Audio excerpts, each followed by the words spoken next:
Bienvenue à cette deuxième session d'information sur Mandiko Télévision. Mesdames et messieurs, bonsoir. Ouvrons ce bulletin d'information avec les activités du pape François en ce jour en RDC, au troisième jour de son séjour en République démocratique du Congo. Le pape François a échangé avec les jeunes et les catéchèses de l'Église catholique de la République démocratique du Congo. François a exhorté les jeunes à l'esprit d'initiative et de créativité au lieu d'être le marchepied des dirigeants. Reportage signé Martin Kayembe. C'est à 9h30, heure de Kinshasa, que le véhicule papamobile a franchi l'intérieur du stade des Martyrs de Pentecôte.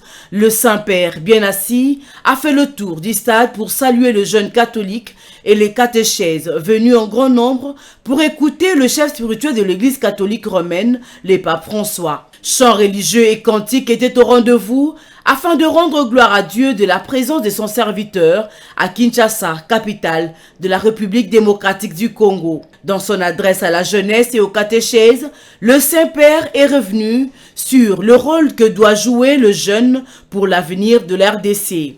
Et il les a prévenus de ne jamais être le marchepied de ceux que veulent les utiliser abusivement. Maintenant, regardons le deuxième doigt, l'index. Avec lui, nous montrons quelque chose aux autres. Tu te retrouves privé de tout. Mais pensez aussi à la dépendance, à l'occultisme et à la sorcellerie qui enferment dans l'emprise de la peur, de la vengeance et de la colère. Ne vous laissez pas fasciner par des faux paradis égoïstes construits sur les apparences, l'argent facile ou sur une religiosité déformée. Juste après, le Saint-Père a reçu le présent de la jeunesse catholique de la République démocratique du Congo en signe de reconnaissance et honneur leur offert par le pape François d'échanger avec eux. Le pape a prié et béni les jeunes de l'RDC tout entière. Venus en si grand nombre au stade des Martyrs, les catéchistes n'ont pas manqué d'exprimer leurs impressions face à cette rencontre avec le souverain pontife, le pape François. Ils sont au micro de Didier Lufumba.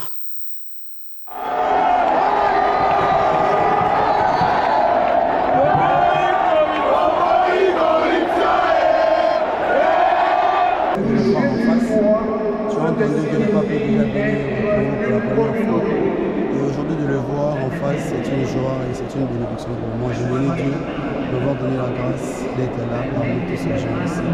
J'ai vraiment une joie immense de le voir vraiment en live comme ça. C'est quelque chose de bien. Nous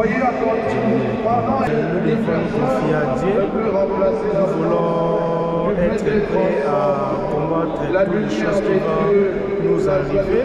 Et nous devons mettre notre foi en Jésus-Christ, car il est le seul et l'unique pour nous sauver de notre misère ici au Congo. J'ai eu à voir le pape Jean-Paul II pendant les 2 voyages, mais de tout près comme ça, c'est pour la première fois. Les 2 visites du premier pape qui est venu au Congo, j'étais encore trop jeune. Par rapport à aujourd'hui, je suis déjà un grand monsieur. Le pape François a également rencontré le mercredi 1er février 2023 à l'Annonciature apostolique de Kinshasa les victimes de violences de guerre à l'est de la République démocratique du Congo. Des témoignages douloureux que les victimes ont rapportés au pape sur leurs souffrances. Suivez ce reportage de Muriel Monsard.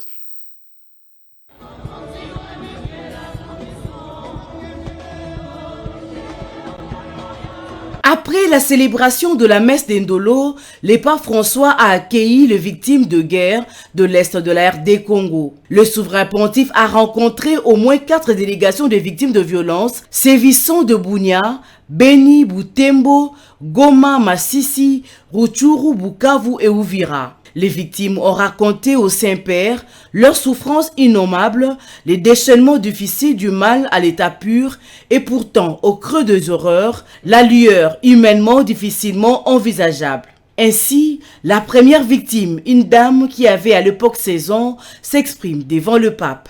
J'avais alors 16 ans.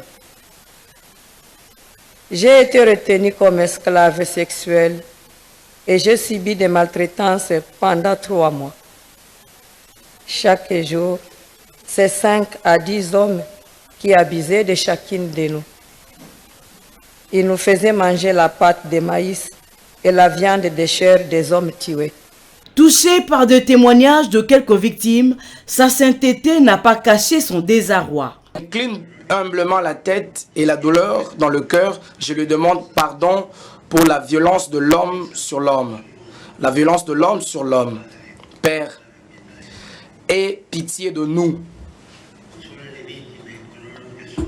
Console les victimes et ceux qui souffrent.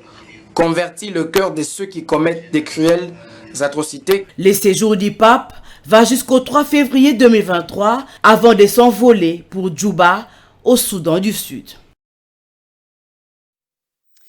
Bien, autre chose, à présent, rendons-nous au Lualaba, occupation de la certitude de la CNCC par la population. Le commissaire général du gouvernement provincial en charge des affaires foncières a lancé le mercredi 1er février à Kolwezi la campagne dénommée Son Baptiste dans l'emprise de la Société nationale de chemin de fer du Congo au Lualaba. C'est une opération qui va devoir s'étendre sur l'ensemble de cette province, raison pour laquelle il appelle toute personne qui se sent concernée à commencer personnellement la démolition avant que le pire n'arrive. Regardez. Nous avons été saisis par la SNCC, par le truchement du ministère de l'Environnement, qui avait des compatriotes au niveau d'un certain passage à niveau à la cité, sur l'avenue Maman Mouchinga. Il y a certains compatriotes qui s'évertuaient les droits de construire, d'y ériger des bâtisses.